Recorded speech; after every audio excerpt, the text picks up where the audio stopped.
La deuxième chose à faire ici, c'est la gratitude. Oui, la gratitude. Est-ce que tu es reconnaissant déjà de ce que tu as? Est-ce que tu es d'abord reconnaissant de ce que Dieu te donne? Est-ce que le matin, tu es déjà reconnaissant de t'être levé du lit? Est-ce que tu es reconnaissant du souffle de vie que Dieu t'a donné ce jour-là? Est-ce que tu es reconnaissant d'être avec la personne avec qui tu es, avec ton partenaire, avec ta partenaire? Vous savez, il y a des personnes qui aiment, en fait, il y a des personnes qui voient plutôt ce qu'ils n'ont pas. Oui, ce qu'ils n'ont pas, c'est ça qu'on voit. Mais ce qu'on a, on ne voit pas. Tu vas être, je prends l'exemple d'une personne qui est en couple.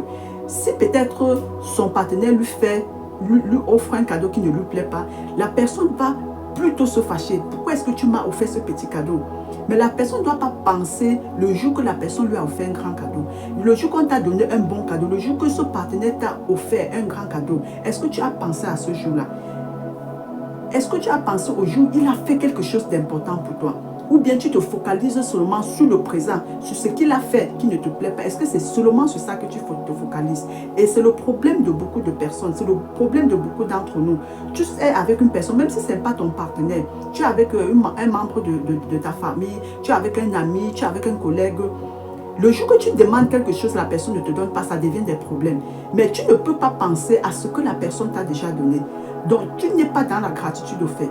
Mais quand tu es dans la gratitude, ça veut dire que tu as la reconnaissance. Tu as la reconnaissance. Même si tu demandes quelque chose à une personne, la personne ne te donne pas. Tu dois penser que non, la personne n'a pas donné parce que cette personne n'a pas. Ou bien telle chose, cette personne m'a donné telle chose. C'est la même chose dans le couple. Donc, si ton partenaire te fait quelque chose, peut-être qui t'a énervé, il faut penser quand même à d'autres bons moments qu'il t'a offert. Il faut penser aux bons moments quand même que vous avez passé ensemble, n'est-ce pas? Il ne faut pas toujours être focalisé dans le négatif.